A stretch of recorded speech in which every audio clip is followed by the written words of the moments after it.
यह कहानी है उस विद्रोही छात्र की जिसने कॉलेज की महंगी फीस को महज एक फालतू का खर्चा कहकर छोड़ दिया। यह कहानी है उस जुनूनी दिमाग की जिसने एक गैराज की धूल में बैठकर दुनिया बदलने का सपना देखा। यह कहानी है स्टीव जॉब्स की। कैलिफोर्निया की धूप में पले बड़े स्टीव जॉब्स बाकी बच्चों से अलग थे। उनके मन में हमेशा एक बेचैनी रहती थी, कुछ नया जानने, कुछ अलग करने की बेचैनी। उन्होंने कभी भी नियम का पालन नहीं किया, वो उन्हें तोड़कर कुछ बेहतर बनाना चाहते थे। जब उन्होंने कॉलेज छोड़ा तो उन्हें नहीं पता था कि आगे क्या करना होगा, लेकिन उनकी समझ में ये आ गया था कि मेरा रास्ता किताबी रास्ता नहीं होगा। उनकी जिंदगी के सबसे महत्वपूर्ण फैसले अक्सर ऐसे ही कठिन परिस्थितियों में लिए गए थे। एक कैलीग्राफी क्लास जो उन्होंने महज अपनी उत्सुकता के लिए ली थी, उस क्लास ने उनके भीतर डिजाइन के प्रति एक ऐसी समझ पैदा की जिसने आगे चलकर दुनिया के सबसे सुंदर प्रोडक्ट बनाए। उनकी जिंदगी का पहला बड़ा पड़ाव था स्टीव वोजनियाक से मुलाकात। वोजनियाक एक जीनियस इंजीनियर जिसको हार्डवेयर की दुनिया का जादूगर कहते थे, और स्टीव जॉब्स एक करिश्माई विजनरी जिन्हें पता था कि लोगों को क्या चाहिए, भले ही उन्हें खुद न पता हो।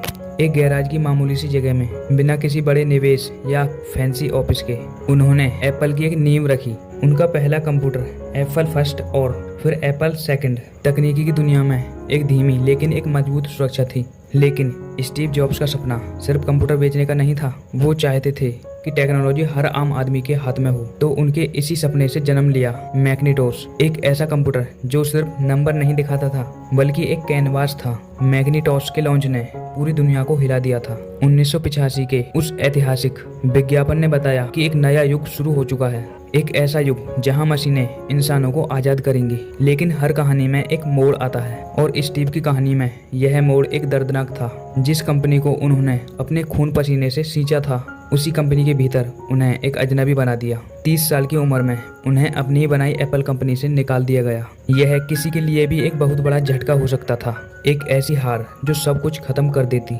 लेकिन स्टीव जॉब्स हार मानने वालों में से कहाँ थे। उन्हें धक्के से बाहर निकाला गया, लेकिन उनके भीतर का जुनून और भी धधक उठा। उन्होंने इसे एक नए मौके के रूप में देखा, अपनी गलतियों से सीखने का और कुछ नया, कुछ और बेहतर बनाने का मौका। उन्होंने नी एक्सटी नामक एक नई कंप्यूटर कंपनी शुरू की, जो ऐसी खास उन्हें सफलता नहीं मिली, लेकिन एक महत्वपूर्ण सीख सीखने को मिली।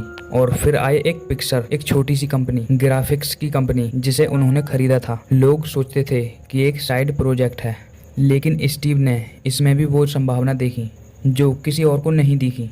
पिक्सर ने दुनिया की पहली पूरी तरह से computer animate film top story बनाई और हॉलीवुड के इतिहास में क्रांति ला दी। पिक्सर की सफलता ने स्टीव को एक ऐसे मुकाम पर लाकर खड़ा कर दिया दोबारा से, जहां दुनिया उन्हें बहुत गंभीरता से लेने लगी। और तभी तकदीर का एक बहुत ही बड़ा मोड़ आया। एप्पल, उनकी पुरानी कंपनी डूब रही थी, जिनको उन्हें धक्का देकर बाहर निकाल दिया गया था, और अब उस कंपनी को एक मसीहा की जरूरत थी। और वो मसीहा और कोई नहीं जो कि स्टीव जॉब ही थे। वे वापस आए एक ऐसे शेर की तरह जो अपने खोए हुए जंगल को फिर से हासिल करने आया हो। उन्होंने एप्पल को अपने मूल सिद्धांतों पर वापस लाए, और उन्होंने iMac से शुरुआत की, फिर iPod से संगीत उद्योग को हमेशा के लिए बदल दिया, iTunes से संगीत खरीदने का तरीका बदल दिया गया, और फिर आया आईफोन, वो जादुई डिवाइस जिसने हमारे हाथ में पूरी दुनिया समेट दी। आईफोन सिर्फ एक फोन नहीं था, वो एक कलाकारी थी, एक अनुभव था, और ये आज भी हमारी जिंदगी का एक अहम हिस्सा है। स्टीव जॉब्स एक ऐसे व्यक्ति थे जो हर चीज को एक परफेक्शन बनाने की सोचते थे। उन्हें हर पिक्सल सही चाहिए था, हर बटन